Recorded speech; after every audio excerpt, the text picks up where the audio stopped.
I welcome you all to the module 12 of this course. So, the module 12 is about positive psychology interventions in therapy and counseling.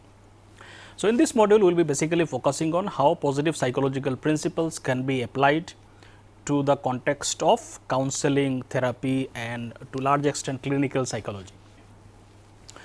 So, today's lecture is lecture number 30, which is titled as Positive Psychology and the Practice of Counseling and Psychotherapy. So, we will basically focus on some of the broader aspects of how positive psychological principles can be applied in the context of psychotherapy and counseling. So, this is lecture number 30 overall and it is the first lecture of this module. So, this is the last module of this course. So, just to give you a brief recap of the last lecture. So, the last lecture was part of earlier module.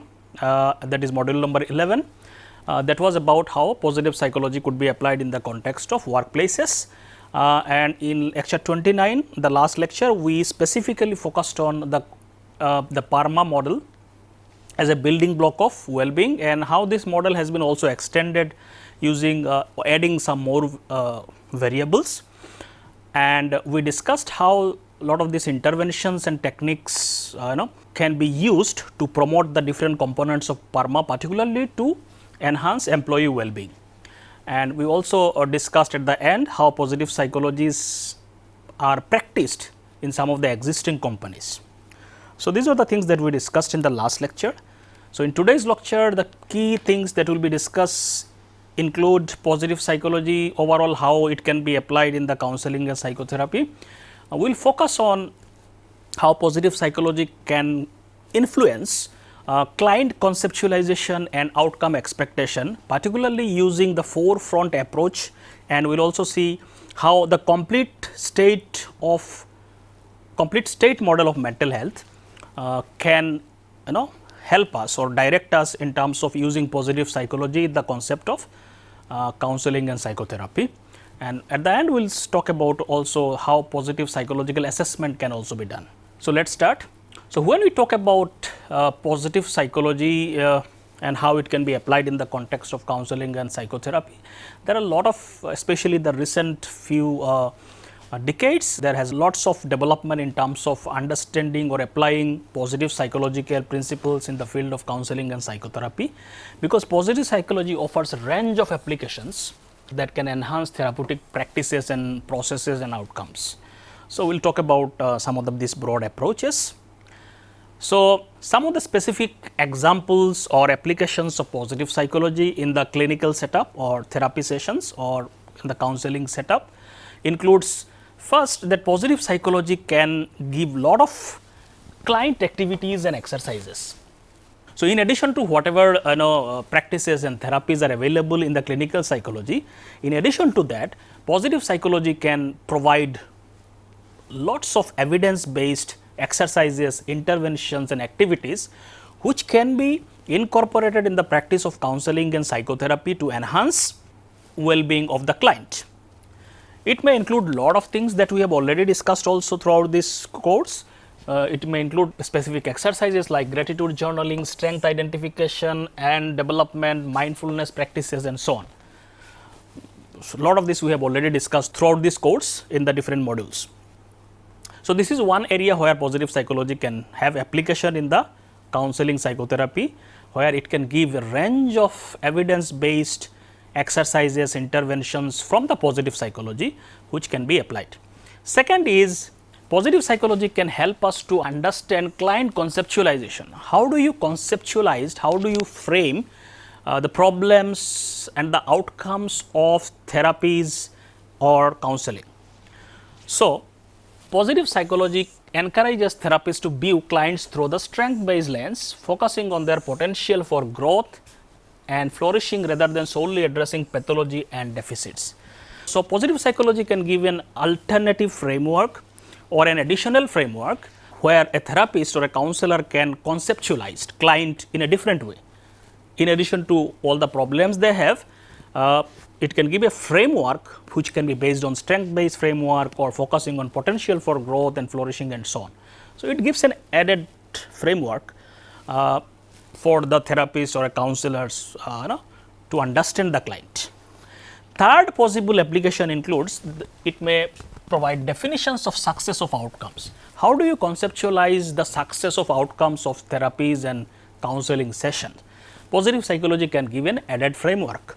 So, successful therapeutic outcomes are redefined from the positive psychology perspective to include not only the reduction of symptoms, but also the promotions of positive emotions, engagement and relation. So, it can give an additional framework that just reduction of symptoms or the problems of client is half of the story. The another important aspect is that whether there is a possibility of promotion of positive emotions, engagement, well-being and so on. So, successful outcome may include that part also from the positive psychological perspective, and it can give this added framework to the therapist. The fourth one is positive psychology can help us to give positive psychological assessment also in the existing framework. So, positive psychology has led to the development of diverse assessment tools that can measure positive traits, strengths, well-being, provide more comprehensive understanding of client psychological health and so on. So, it can give lot of diverse or additional tools to measure all these well-being related constructs. So, these are the four areas where positive psychology can have an impact or can contribute to the counseling or therapies and so on. So, we will talk about each of them more detail throughout this module. So, this application can help create more holistic and empowering approach to therapy and counseling. So, most of the existing therapeutic or clinical psychology basically focuses on symptoms reduction, but positive psychology can give this more holistic approach where symptom reduction is one aspect. To give a more holistic approach, one has to promote well-being, promote flourishing, positive emotion, etc. and so on. So, it can give a more holistic idea in terms of how should we conceptualize client problems and outcomes and so on.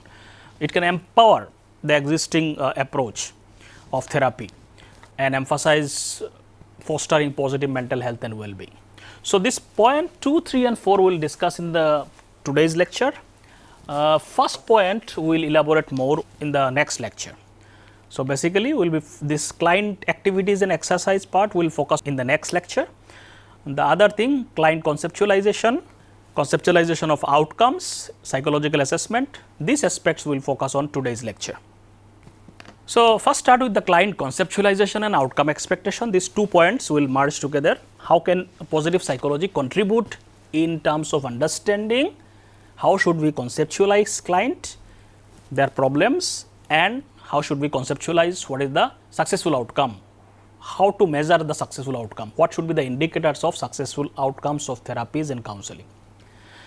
How can positive psychology contribute in that direction? So, one of the approaches that can help us in terms of including positive psychological approach in the counseling or therapy session is called as forefront approach. This gives more holistic approach and it is informed by the positive psychological principles. So, to effectively integrate positive psychology into therapy, therapists must adopt a balanced perspective that recognizes client strengths and weaknesses as well as the opportunities and destructive forces in the environment. Okay. So, this is called as a forefront approach, means we need to understand 4 aspects when we look at a client in order to get a holistic understanding of the client situation and what should we expect as an outcome of therapy or successful outcome. So, let us look into this each aspect of this forefront approach. So, this forefront approach encourages therapists to gather information about client from 4 areas. What are these 4 areas? The one is client weaknesses. So, this is already existing in most of the existing conceptualizations and model. So, whenever a client comes, naturally a client comes with a problem to the therapist or a counselor. There is a problem, that is why somebody is coming. So, weaknesses is automatically included in that conceptualization. So, addressing the problem or concern the client brings to the therapy, this is anyway it is there in the earlier conceptualization. So, this is the first approach, client weaknesses, one should naturally focus on that also. Now, another thing that a therapist should look into is called client strengths. Now, this is an added approach from the positive psychological perspective. So, A therapist or a counselor should also focus on identifying and leveraging the inherent strength and positive qualities of the client. So, in addition to the weaknesses, measure of weaknesses, therapist or counselor should also focus on what are the strengths this client has. So, everybody has some strength. One can find out or at least try to understand what are the possible strengths this client has, so that it can be used as a leverage in terms of promoting growth of the client. The third factor that a counselor or a therapist should focus on is environmental destructive forces. What are the negative forces are there in the life of that client? Because that can also contribute to the problems and undermine the well-being of a client. So, that is also very important. Understanding external factors that may negatively impact the client. So, we will focus on each of them in more detail also. There can be many things in the environment. There may be, let us say, the person may have a very, let us say, a environment where there is a lot of conflict. People are all the time, there is no harmonious environment, let us say, that will also impact the mental health of a client. So, it is not just everything about that person, something in the environment can also influence their mental health and weaknesses also. So, this is another factor that should be focused on. The fourth factor is called environmental resources. Now, environment can have negative impact. At the same time, environment can also have many positive resources, which if used or tapped, or if we can able to use the potential of those resources, probably we can fasten the growth of the individual or the client. So, recognizing what are the supportive external resources and opportunities available to the client. So, we will look into each of them in more detail. So, this is called forefront approach, where a therapist should focus on all the four aspects to get a holistic understanding of the person or the client.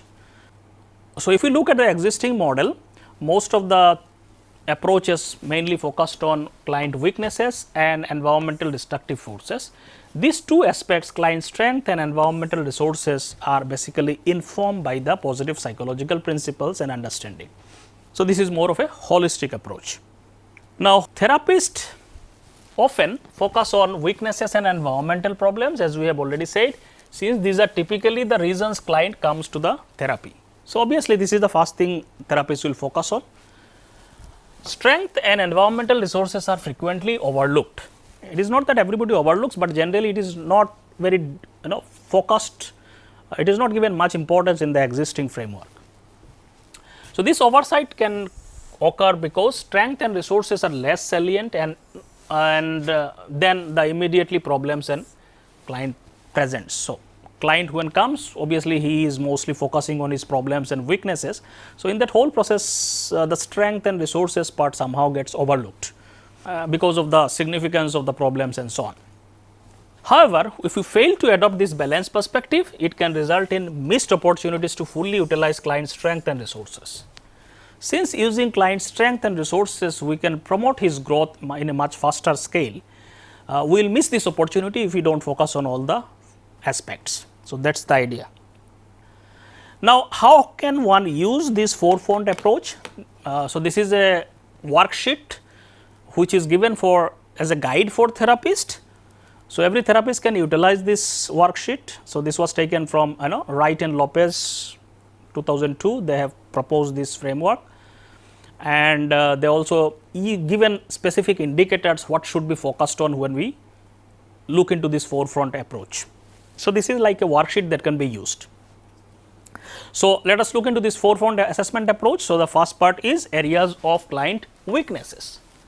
So, it is typically focused on the problems, symptoms and all these things. So, it may include things like impaired social skills may lead to lot of psychological problems, low intelligence, emotional problems or dysregulation, the person is not able to regulate emotions, labile moods, personality problems and so on. So, all the problems and symptoms of the psychological issues and disorders all will come under this client weaknesses, and this is generally traditionally also given lot of importance.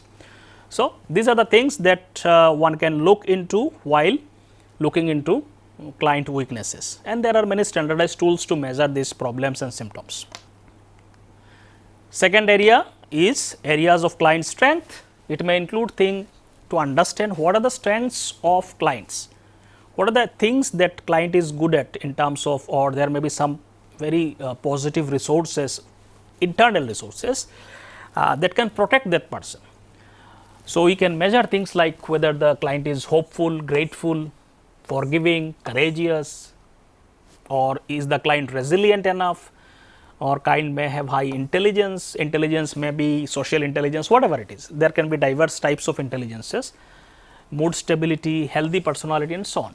So, there can be many positive strengths that every person may have. So, clients may have some of these things as a strength or resource which can protect or kind of facilitate the whole process of promoting well-being. So, one can measure this aspect also when we focus on client strength. Third is deficit or destructive forces in the client's environment. It may include things like unsafe living condition or neighborhood that can impact mental health, presence of abusive relationships or neglect, that is a destructive environmental factor, exposure to discrimination or victim of prejudice, discrimination. So, if somebody is staying in an environment where others are discriminating or having a lot of prejudice views about that person, so that will also impact the mental health. These are all negative environmental impacts. So, one need to look into these aspects also. The fourth one, obviously, assets or resources in the client's environment. So, one aspect of resource comes from within the person, which are client strength, another set of resources that comes from the environment. So, here it may include things like secure living condition or neighborhood, that can be a protective factor. If there are supportive relationships available or not, that is a protective factor, a resource factor. Opportunities for successes in life, stable employment, etc. So, these are all positive environmental factors which can promote well-being and can facilitate the growth of the client. So, these are the things one can focus on, like these are like possible indicators that a therapist can focus on. Now, adopting this forefront approach is not easy. So, there is certain challenges to it also. That is why still this is not a very prevalent approach. Now, what are the challenges in adopting this forefront approach? There are three major challenges, there can be others also. One is this whole idea of DSM or Diagnostic and Statistical Manual of Mental Disorder itself is one of the factors why the focus is given more on symptoms identification and reduction. We will look into that. Then there are biases in human thinking itself. So, human mind processes information more like focusing more on negative aspects. This is a natural tendency of human mind. We will look into this lot of biases which are negatively oriented, that can also influence this whole approach. So, that is why people are not able to use this holistic approach. And the third one is lack of training and understanding in this whole holistic approach. So, let us look into each of them in more detail. The first one is Diagnostic and Statistical Manual of Mental Disorder, which is called DSM. Now, this is like the book or the system that is used by all clinical psychologists, therapists and counselors to understand or classify people's problem into certain categories. So, DSM categorizes psychological disorders into all possible categories and groups them into certain categories. This is the ultimate guide for all clinicians and clinical psychologists and therapists and counselors, and it has really contributed into understanding of psychological problems and so on.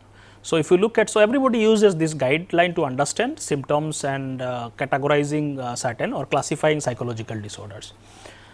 Now, so this has been really instrumental in standardizing diagnosis. So, everybody has one system of classification. So, it is very standardized. So, it makes it easier to understand psychological problems.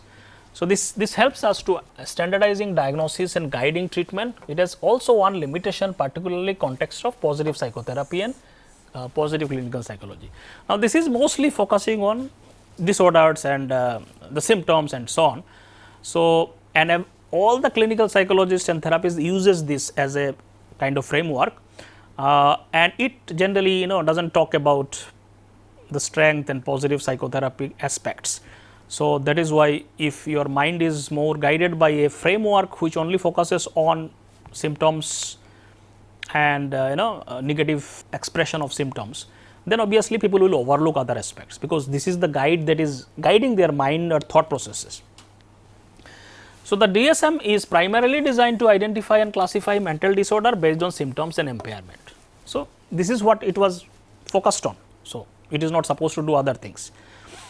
The focus on pathology and deficits can lead to a narrow view of clients, overlooking their strengths, resources and potential for growth.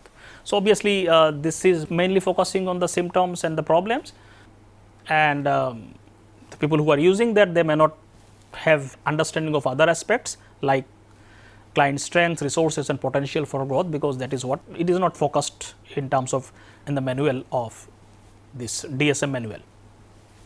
So, therapists using DSM may concentrate on diagnosis and treating symptoms without considering clients' positive traits such as resilience, optimism or gratitude. So, these positive psychological things have still not come into the DSM. As a result, it may be overlooked. So, this deficit focus approach can create kind of skewed understanding of clients. When you look at holistic approach, it may lead to skewed understanding and potentially may lead to intervention that address only problems, but it is not focusing on promoting well-being and so on. So, the DSM does not include framework or tools for assessing strength, positive emotions, optimal functioning and so on. So, this omission is a significant limitation for positive psychotherapy. So, since it is not focused on the DSM, which is used by everybody, so people generally are not. So, this is creating some kind of limitation in terms of looking at problems and outcomes and so on. So, therapists who are trained primarily in DSM based diagnosis may lack the skills or tools to identify and leverage client strengths such as courage, hope and social support and so on. So, this may be overlooked because of the whole training that is coming from DSM.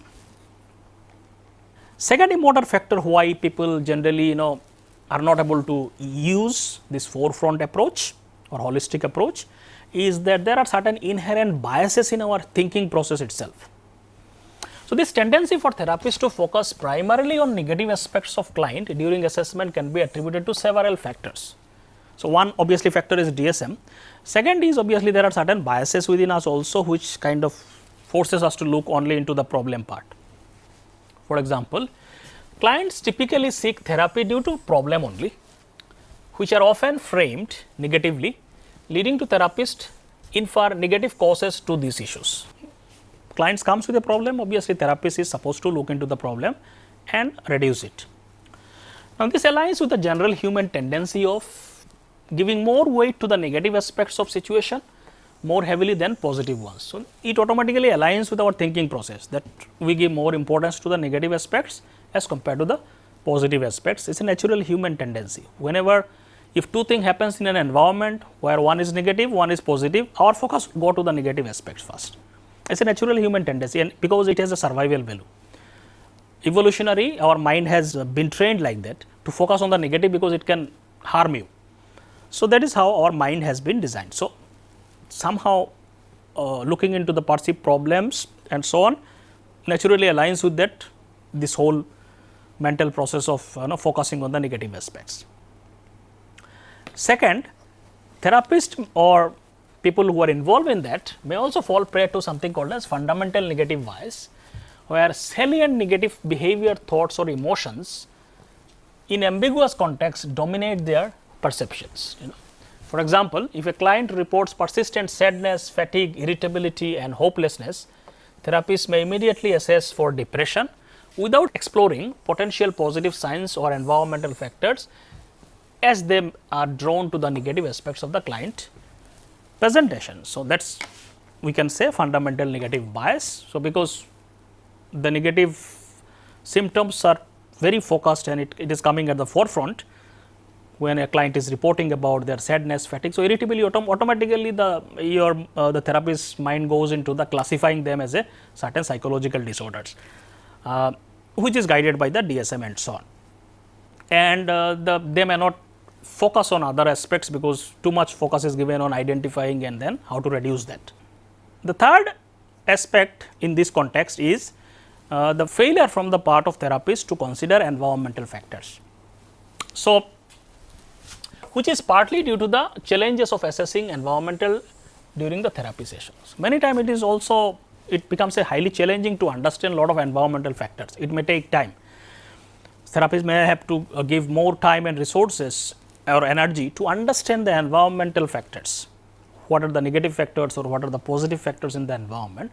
So, many times if there is a scarcity or limitation of time, probably a therapist may not focus on environmental aspects too much. So, clients are the primary focus of the therapy, while their environments are less accessible. Generally, it is not accessible until unless the client talks about it in detail. So, this oversight is also influenced by the fundamental attributional error, which basically means therapist as an outsider attributes client's behavior to their internal characteristics. So, fundamental attribution error means what? When we generally judge other people, we tend to think that the problem is happening or the source of the problem is coming from them only, their internal characteristics. Opposite happens when we think about ourselves. When there is problem happens in our own life situations, we tend to think the problem is coming from the outside and we are not responsible for it. So, that is called fundamental attributional error. But when we judge other people, we say the person is doing something because the person is like that only, it is their nature. So, we focus on their internal characteristics. We do not focus on factors that this person may be behaving like this because of certain environmental reasons. So, we neglect the situational factor, focus on the personality factors or internal factors when we judge other people. But when we judge ourselves, we give more importance to the situation. We say I am behaving like this because this environmental factors or this other person is responsible for what I am or whatever things have happened, particularly the negative and so on. So, the problems and negative aspects whenever comes, when we judge others, we use a different criteria. When we judge ourselves, we use different criteria. That is called fundamental attribution error.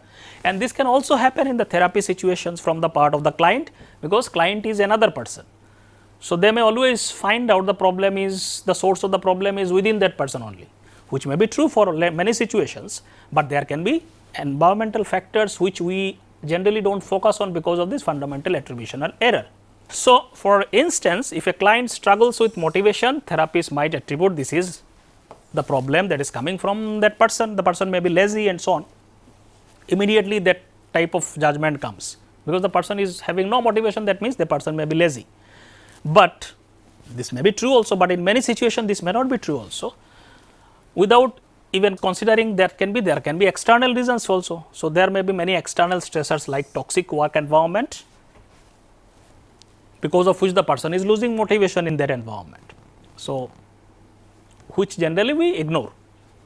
Interestingly, this bias contrasts with how individuals explain their own behaviors or external factors are often emphasized. So, if in the same situation, if you will judge yourself, you will say I am not motivated because my environment is not good, people are not good around me.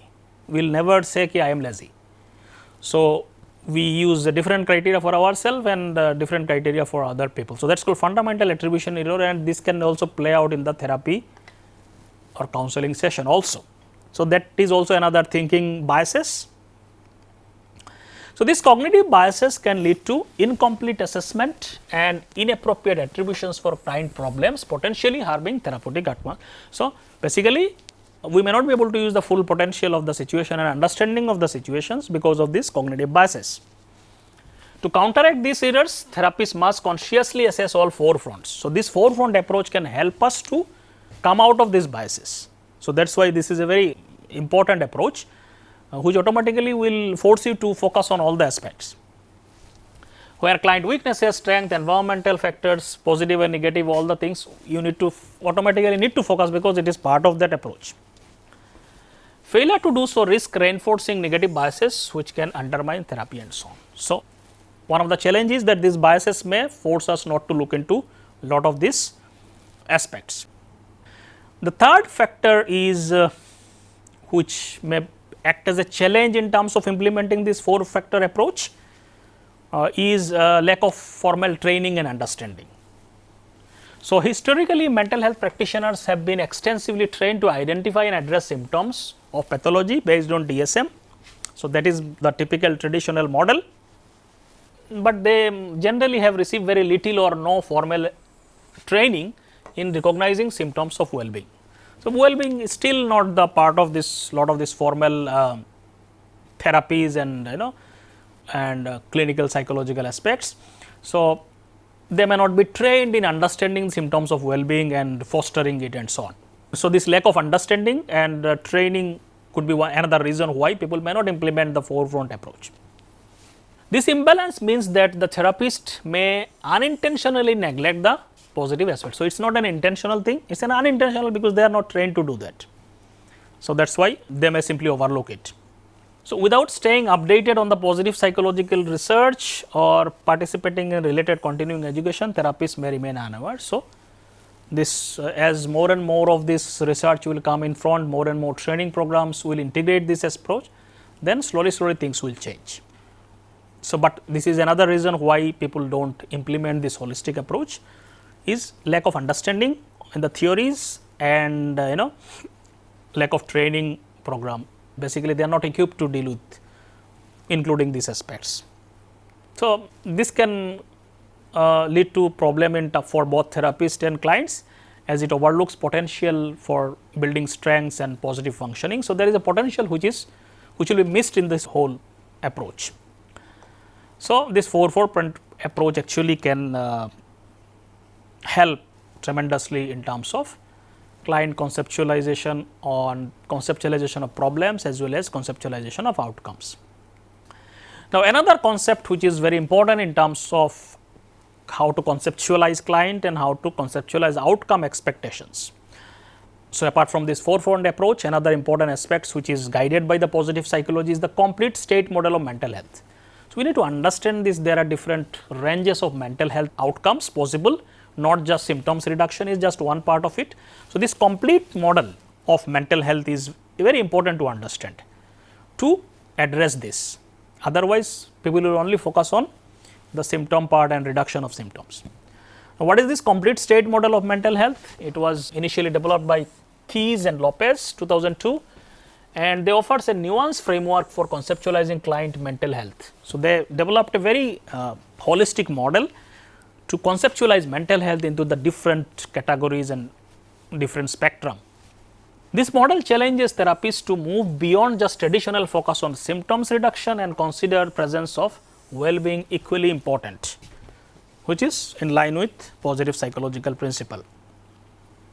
Now, according to this model, complete state model of mental health, clients can be categorized into 4 states based on their mental illness symptoms, which is typically anyway measured, and they also included well-being symptoms. So, we need to use both the assessment. One is mental illness symptoms or scores of mental illnesses. We need to also assess mental well-being also. So, both the dimensions are important. So, based on this, the scores of both the dimension, we can categorize client into 4 categories. What are these categories? The first is completely mentally healthy. So, this they called as flourishing state of a client. If they are completely mentally healthy, what is the meaning of completely mentally healthy? Here they have very low symptoms of mental illnesses. So, there is no mental illness, and they have a very high symptoms of well-being. So, if their well-being is very high and mental illness symptom is very low, means it is almost nil, then this is a state called flourishing. So, people may come into this category, one category.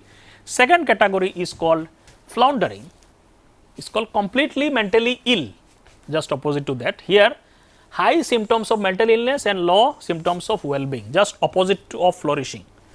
Here the person has very high symptoms of mental illnesses, so lots of disordered symptoms and so on, and symptoms of well-being are very less. So, this is a state called floundering. Then there can be third category, incompletely mentally healthy. This is called languishing. What happens here? It is low symptoms of mental illnesses, but also low symptoms of well-being. So, both are low. Symptoms of illnesses are also low, but well-being is also low. So, the person may not have any disorder as such, but person is also not doing very great in terms of well-being. So, that state called languishing. The fourth category is called struggling category. incompletely mentally ill. Here high symptoms of illnesses, but also high symptoms of well-being. So, this is probably a rare category, or maybe very few people sometimes may experience this, where both the symptoms are very high. Generally, when there are high symptoms of mental illness, it may not go with high symptoms of well-being also, but in some cases it may happen. For example, somebody may experience a lot of psychological symptoms of, let us say, even symptoms of depression and other thing, but at the same time the person may also have certain pursuit in their life which gives them a lot of meaning, or maybe having symptoms of anxiety, but they are also engaged in meaningful activities and so on. So, in some sense their symptoms of well-being can be high also, but they may also at the same time have some serious psychological symptoms and so on. So, this is called struggling category. So, if you want to understand well-being and mental illness, all the range, so these are the 4 categories. We need to look into all the possibilities. So, it is not just about symptoms and reduction of symptoms, there can be many other possibilities which you need to understand. So, in term from the perspective of positive psychology, the focus should be on flourishing category, that one should be completely mentally healthy. So, symptoms should be also low, at the same time well-being also should be high. So, this is the ideal or like goal of, from the perspective of positive psychology, this should be the ideal goal of all the therapists, to promote flourishing in the category of flourishing for the clients. So, this model encourages therapists and clients to set dual goals. So, there should be 2 goals. One is reducing symptoms of illnesses and also actively increasing symptoms of well-being, so that will lead to flourishing, complete mental health. For example, a client who initially aims to reduce symptoms of mental illnesses, moving from floundering to languishing, may later aspire to achieve flourishing. So, obviously, this can be step by step. First you reduce symptoms and then one can promote flourishing, or it can be done side by side also, depending on the situation of the client. So, this shift in perspective highlights that therapy success should not be limited to achieving only baseline functioning. He just reducing symptoms so that the person become just normal, but the focus is to strive for optimal functioning. Obviously, first one is to focus on reducing symptoms, then obviously one can focus on increasing functioning and emotional aspects and so on. So, this complete state model of mental health is very valuable for client with chronic illnesses, as it emphasizes that even in the presence of ongoing symptoms, a fulfilling characteristic of high well-being is achievable. So, even if somebody is having psychological problems and disorder, it gives a hope, this model, that one can go beyond that and one can increase well-being, it is achievable. So, by adopting this model, therapists can help clients envision and work towards more balanced and meaningful life just beyond symptom management. So, this is just shown in a diagrammatic way. So, this 4 quadrant. So, in here it is mental illness dimension. So, from low to high. So, this is high, this is well-being dimension from low to high. So, based on this combination, 4 possibilities are there.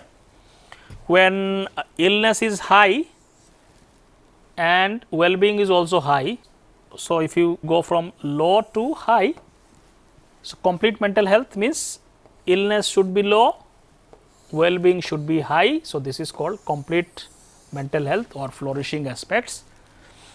When illness is high, well-being is also high, this is called struggling dimension.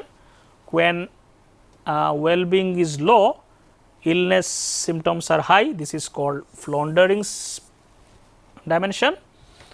And when mental illness is low, well-being is also low, this is called languishing category. So, these are the 4 possible quadrant. Now, this can be used in terms of measurement also. Let us say there is a measure which have a score from, let us say, 5 to 95 or some, let us say 100 point scale. So, there is some measures for both well-being as well as mental illness symptoms. So, this is here their low score is conceptualized as high So, it may depend on what kind of scale you are using. Sometimes some scales use opposites items. So, if you score low, that means your symptoms are high and so on. It does not matter what kind of scale you scoring depends on the scale and so on. So, let us say this is where it is conceptualized as high illness, this is where it is scored as low. So, higher score here it is low. On the other hand, let us say well-being score here low, it is coming in the ascending category, here it is high, here it is low. So, let us say you take scores of a client in both the dimension for illness symptoms as well as well-being symptoms. So, somewhere the score will fall.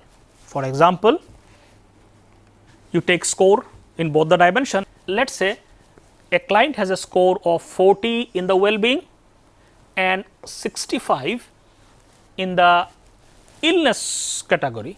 So, the client will come into this category or this quadrant. So, they will be in the category of languishing category. So, like this one can place client's position based on their score in both the dimension of mental illness as well as well-being, and one can understand what needs to be done and so on. This is how it can be actually applied. There are a lot of assessment instruments which are available, for example, to measure complete mental health symptoms. One can use keys assessment questionnaires where all these scores are possible using that standardized form. Now, the last is about the process of positive psychological assessment. This is also very important, which can contribute to the whole this holistic approach of understanding client. We need to assess the positive dimension. Now, then only we can understand what is the level of well-being, what is the level of strength, what kind of things, positive qualities are there. So, we need to assess this, then only we can understand this. So, positive psychology can also contribute in that, because they have many validated assessment tools available. So, the process of positive psychological assessment share similarities with assessment method that includes additional step of balance focus. So, basically it is because assessment is part of therapy sessions and counseling also, because we need to understand using standardized tools to understand what is actually the symptoms level and the severity level and so on. So, it is already done, but positive psychology can give an added assessment tools to understand the strengths, positive resources and so on. So, according to Snyder, the process includes following steps. First, the process begins with therapists becoming aware of their own biases and adopting a stance that all individuals possess both strengths and weaknesses. So, this is very important. So, in order to include this holistic process of assessment, a client or a therapist first should need to look into their own biases, that only looking at symptoms and reduction may not work.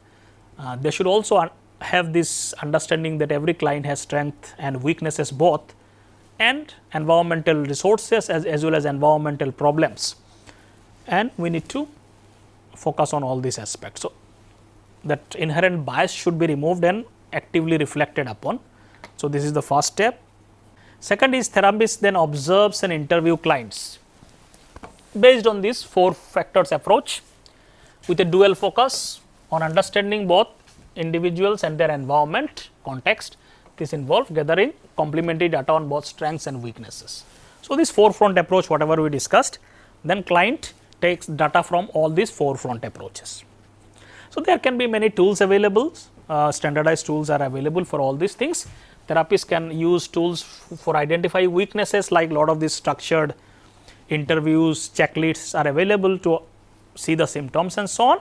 Similarly, there can be additional tools to environment to measure personality, strengths and well-being and so on. There can also be tool exist for environmental deficit and resources. So, there are a lot of scales are available to do that. So, one can use all this standardized tool to measure all these 4 fronts that we discussed. The third step should be, it involves developing hypothesis about the client based on the gathered data, whatever data they have used, assessment they have done based on this 4-front approach, and test this hypothesis in the subsequent therapy sessions. Whatever understanding they got, and based on then apply their understanding in the actual therapy session. So, basically that is called testing hypothesis. As hypothesis may be supported or refuted, means you might have conceptualized something, it may be accepted or may not be accepted in the actual therapy sessions. but it will give you a comprehensive so one needs to have a comprehensive and flexible conceptualization. Based on ongoing therapy, the understanding may change and so on, one has to be flexible in that, which should be balancing weaknesses, strengths and environmental deficits and resources. So, this assessment process is an ongoing with new hypotheses and adjustment made as more data is collected over time through the therapy sessions. So, idea is the therapists should be more flexible and comprehensive in their approach. So, these are important contributions from the positive psychology that can be actually directly applied in the therapies and counseling. Now, while doing all this, we need to also consider few other important aspects that can also influence this whole process. One is that while we are doing any kind of assessment, including positive psychological assessment, we should ensure it that it is culturally appropriate. So, this is very important. What is the cultural setup? What is the cultural background from which the client is coming? One should have some understanding about it. Just blindly we cannot just force something on somebody. If something is a part of culture, obviously it is easy for the client to accept and understand. If something is very alien concept, the client may not be able to understand and implement them. So, one needs to have a proper cultural understanding of the client's background. So, that is another additional consideration the therapist should have. So, this cultural and societal factor significantly can influence how individuals pursue happiness and define well-being. What is their definition of well-being? What is their definition of happiness? What gives them happiness? What is their goals and so on. So, all these things will influence this whole positive dimensions of behavior. So, one should not have just very rigid theoretical from which one should not impose it on the client. We should also understand the client's perspective from the cultural background they are coming, how they understand happiness, how they understand well-being, what are their parameters and so on. That is also very important. As Lopez 2006 said, they emphasized that culture plays very primary role in shaping human strengths and optimal functioning. So, all this positive functioning and dimension may be culturally influenced. So, therefore, one size fits all approach for defining happiness, well-being, character strengths may not be adequate. So, in the context of therapy, you may not have only one size or one understanding. So, it can be influenced by the background and culture of the client. One should be sensitive about those things also and maintain that flexibility. So, therapists must consider cultural context when conducting assessments and ensure they are relevant and meaningful for each of the client.